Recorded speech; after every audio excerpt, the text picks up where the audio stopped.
नमस्कारं सर्वेषां छात्राणां स्वागतम् अस्ति। अद्य वयं स्नातकद्वितीयवर्षस्य कक्षायाः अन्तर्गते प्रथमप्रश्नस्य पुस्तकम् अभिज्ञानशाकुन्तलं पठिष्यामः। नमस्कार विद्यार्थियों, पिछले वीडियो में हमने अभिज्ञान शाकुंतलम के जो है 3 श्लोकों को पूर्ण कर लिया था। प्रथम अंक के 3 श्लोक हो चुके थे। अब हम चौथा श्लोक प्रारंभ करने जा रहे हैं, जिसमें नटी गीत गा रही है। तो यहाँ पर लिखा है तथा एवं गायती। तो तथा एवं गायती इस प्रकार से जो है नटी ठीक है ऐसा कहकर तथा एवं कहकर गाती है, गायती गाना प्रारंभ करती है। अब वह क्या गाना गाती है नटी जी, उनका एक श्लोक देखिए। ग्रीष्म ऋतु का वर्णन है जो आप इसको देखेंगे। यहाँ से श्लोक प्रारंभ कर रहे हैं। ईषदीषच्चुम्बितानि भ्रमरैः सुकुमार केसर शिखानि अवतंसयन्ति दयमानाः प्रमदाः शिरीष कुसुमानि। वापस से एक बार पढ़ेंगे। ईषदीषच्चुम्बितानि भ्रमरैः सुकुमार केसर शिखानि अवतंसयन्ति दयमानाः प्रमदाः शिरीष कुसुमानि। देखिए यहाँ पर ये बताना चाहते हैं कि किस प्रकार से जो है प्रमदाएं यानी वहाँ की जो नारियाँ हैं, स्त्रियाँ किस प्रकार से पुष्प अपने जो पुष्पों का शिरीष पुष्पों को अपने मस्तक पर कर्णाभूषण के रूप में बना रही है। तो यहाँ पर लिखा है, अन्वय देख लेते हैं सबसे पहले। दयमानाः प्रमदाः, दयाद्र भाव से युक्त होती हुई प्रमदाः स्त्रियां। दयमानाः दया भाव से युक्त होती हुई दयमानाः प्रमदाः स्त्रियां भ्रमरैः ईषद ईषद चुम्बितानि, भंवरों के द्वारा कुछ कुछ, ईषद ईषद थोड़ा थोड़ा, भ्रमरों के द्वारा थोड़ा थोड़ा, चुम्बितानि चूमे गए, सुकुमार केसर शिखानी, जिनके कोर अत्यंत मुलायम है। सुकुमार यानी कोमल, केसर शिखानी जिनके किंजलकों के भाग जो है सुकुमार है। जिनके कौन से पुष्पों के, वो पुष्पों का नाम है शिरीष कुसुमानी, यानी शिरीष कुसुमानी का मतलब है शिरीष के फूलों को।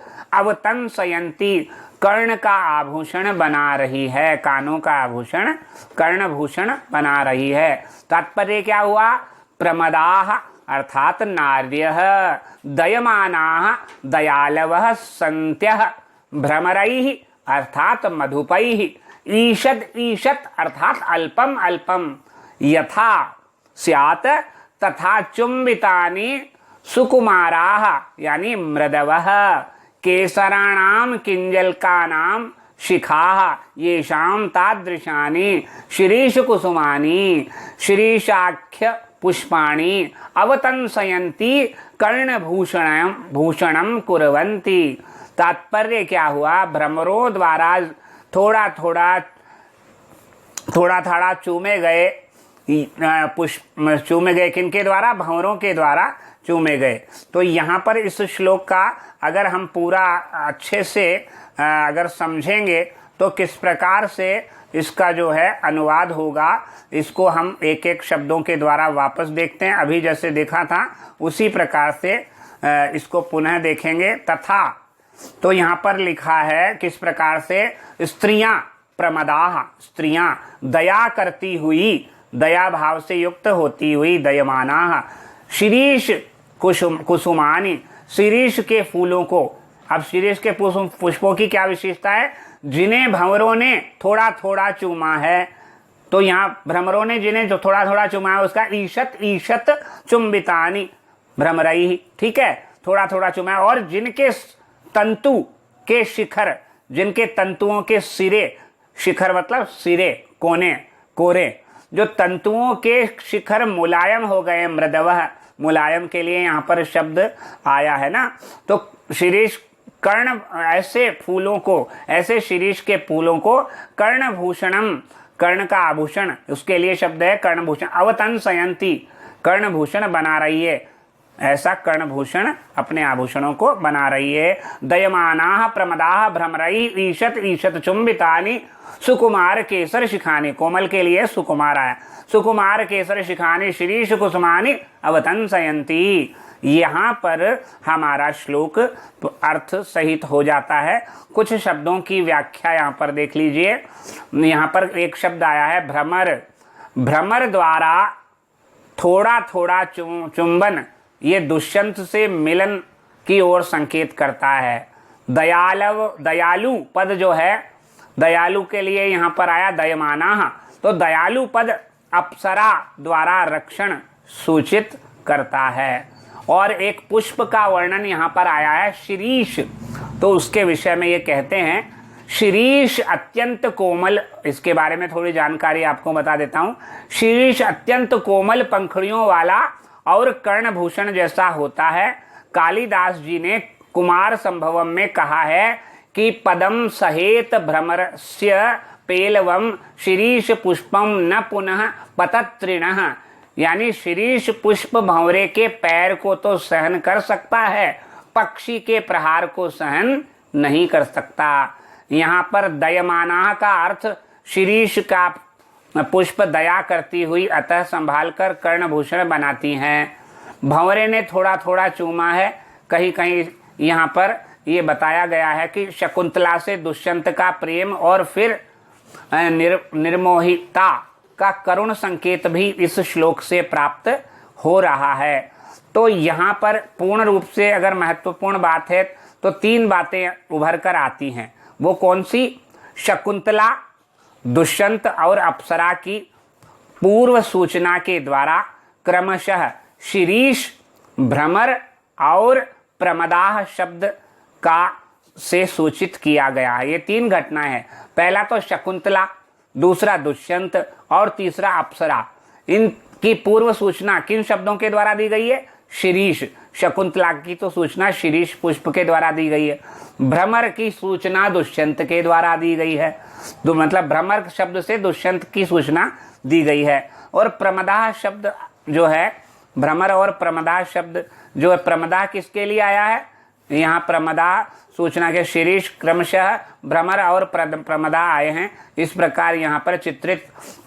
अब यहाँ पर एक नारियों के विषय में बात आई है, तो यहाँ पर कौन सी नारियों का वर्णन है? यहाँ पर जो वन में रहने वाली है नारियां, उनका वर्णन है। क्यों? यहाँ चित्रित नारियां कोई शहर की श्रृंगार प्रिय ओछी स्त्रियां नहीं हैं, अपितु वे तो जंगल में निवास करने वाली सौंदर्य उपासक और करुणा भाव से युक्त श्रेष्ठ नारियों का यहाँ पर दिग्दर्शन होता है। और शिरीष के पुष्प के विषय में मैं आपको बता चुका हूँ। और यहाँ पर एक बात और है, वृक्ष के प्रति दया भाव कालिदास जी की नारियों में अन्य स्थानों पर दृष्टिगोचर होता है। वृक्ष के प्रति दया भाव कालिदास की नारियों में कई स्थानों पर दृष्टिगोचर होता है। जैसे मैं उदाहरण के रूप में बता देता हूँ, कुमार संभवम के द्वितीय अंक के 41वें श्लोक में भी इसी प्रकार की घटना का वर्णन आया है। कुमार संभवम के द्वितीय अंक के 41वें श्लोक में। और दूसरा रघुवंश के 16वें सर्ग के 9वें श्लोक में भी यहाँ आया है। इसी प्रकार इसी नाटक के चतुर्थ अंक के 12वें श्लोक में भी शकुंतला द्वारा वृक्ष सेचन इत्यादि का, वृक्षों से प्रेम का जो है प्राप्त होता है। यहाँ पर मैंने आपको कुछ शब्दों का जो है स्पष्टीकरण बता दिया है। अब आगे कुछ यहाँ पर कुछ महत्वपूर्ण बातें हैं, वो भी बता देता हूँ। यहाँ पर छंद जो है उद्गाथा या गीति नामक छंद है। इसमें कौन सा छंद है? उद्गाथा अथवा गीति। ये मूल प्राकृत में होने के कारण छंद का लक्षण उसी में घटता है। संस्कृत छाया में छंद न रहकर गद्य हो जाता है। ठीक है, यहाँ पर ये श्लोक जो है पूर्ण हो जाता है। साधारण रूप से अगर आप समझना चाहते हैं उद्गाथा या गीति छंद को, तो मैं आपको एक जानकारी बता देता हूँ। आर्या छंद के पूर्वार्ध का लक्षण ही यदि उत्तरार्ध में ही घटित हो तो गीति छंद हो जाता है। देखिए, आर्या छंद के पूर्वार्ध में क्या होता है? प्रथम चरण में 12, द्वितीय चरण में 18, तो उत्तरार्ध में भी वही होगा। मतलब तृतीय चरण में तो 12 और चतुर्थ चरण में 18, कुल मिलाकर इस प्रकार से आर्य छंद के पूर्वार्ध का लक्षण ही यदि उत्तरार्ध में भी घटित हो जाता है तो वहां पर गीति अथवा उद्गाथा छंद होता है। आगे देखिए, श्लोक समाप्त होने के पश्चात जब नटी जी ने ये गीत गाया तो सूत्रधार जी की क्या प्रतिक्रिया हुई। सूत्रधार, हे आर्य साधु गीतम, हे आदरणीय आपने तो साधु गीतम, बहुत अच्छा गीत गाया, साधु गीतम, अच्छा गीत गाया। अहो रागबद्ध चित्रवृत्ति, रागबद्ध चित्तवृत्ति रालिखित इव सर्वतो रंगः तद इदानीम कतमत प्रकरणम आश्रित्यमेनम आराधायामः। तो वो कह रहा है कि सूत्रधार जी कह रहे हैं, हे आर्य साधु गीतम, हे आर्य आपने तो बहुत, हे देवी आपने बहुत अच्छा गीत गाया। अहो हर ओर जो दर्शकों की चित्तवृत्ति राग से बंधी हुई है, चित्तवृत्ति यहां पर इन्होंने लिखा है साधु गीता। अहो रागबद्ध चित्तवृत्ति, राग में आसक्त होकर राग की धुन में जो है एकाग्र चित्त होकर, चित्तवृत्ति आलिखित इव सर्वतः रंग है, सभी दर्शक गण हैं वो एकदम चित्रित से हो गए, एक जगह स्थिर हो गए, इतना खो गए गीत में, चित्तवृत्ति राग से बंध गई है और वे चित्र के समान स्थिर हो गए हैं। ऐसा लग रहा है कि वो चित्र में स्थित हो गए, यानी एकदम स्टॉप हो गए, एकदम बिना स्थिर, मतलब बिना गति किए हुए। एकदम जब स्थिर हो जाते हैं तो उसको कहते हैं एकदम स्थिर हो गए, बिना गति किए हुए। जैसे चित्र में अंकित हो जाता है, वो चित्र हिला नहीं सकते, चित्र का वैसा ही रहता है, तो चित्र से हो गए हैं। अब बताओ कथम, अब आप क्या बताओ, अब आप मुझे बताओ कि हमारे को कौन सा नाटक का प्रदर्शन करना है। उसके लिए यहाँ पर आया तद इदानीम कतमस, तो अब इस समय किस प्रकरणम आश्रित्य, किस प्रकरण का आश्रय लेकर एनम आराधया में इस सभा को प्रसन्न करें।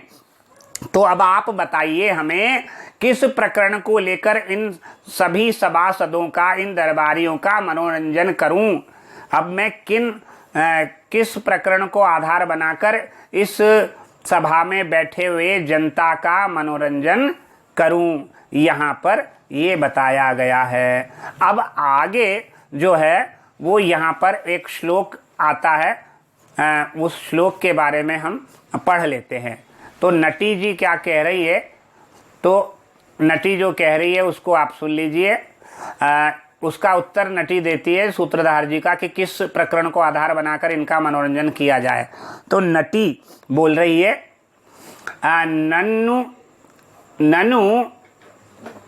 नन्नु आर्य मिश्रैः प्रथममेव आज्ञाप्तम अभिज्ञान शाकुंतलम नाम अपूर्व नाटकम प्रयोगम अधिक्रियताम इति।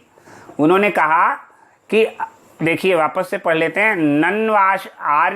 नन्व आर्य मिश्रैः, निश्चित रूप से ननु आर्य मिश्रैः श्रीमान के द्वारा प्रथम में एवं आज्ञाप्तम, पहले ही आज्ञा दे दी गई थी। आर्य आदरणीय आपके द्वारा पहले ही यह बता दिया गया था मुझे। क्या बता दिया गया था? अभिज्ञान शाकुंतलम नामापूर्व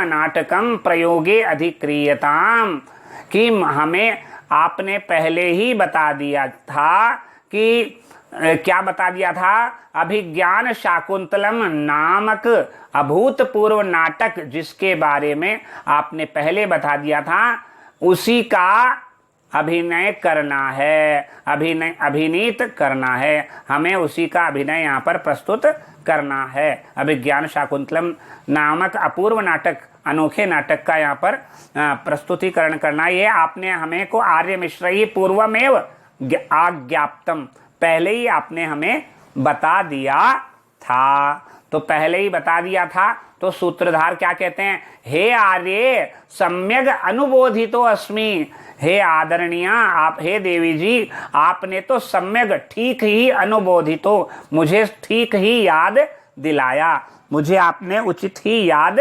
दिलाया। अस्मिन क्षणे विस्मृतः खलु मया, मैं तो इस समय भूल ही गया था, मैं तो भूल ही गया था। वो कह रहे कि देवी जी आपने अच्छी याद दिलाई मुझे, इस समय मैं तो भूल ही गया था। विस्मृतः मया, मेरे द्वारा भुला दिया गया था।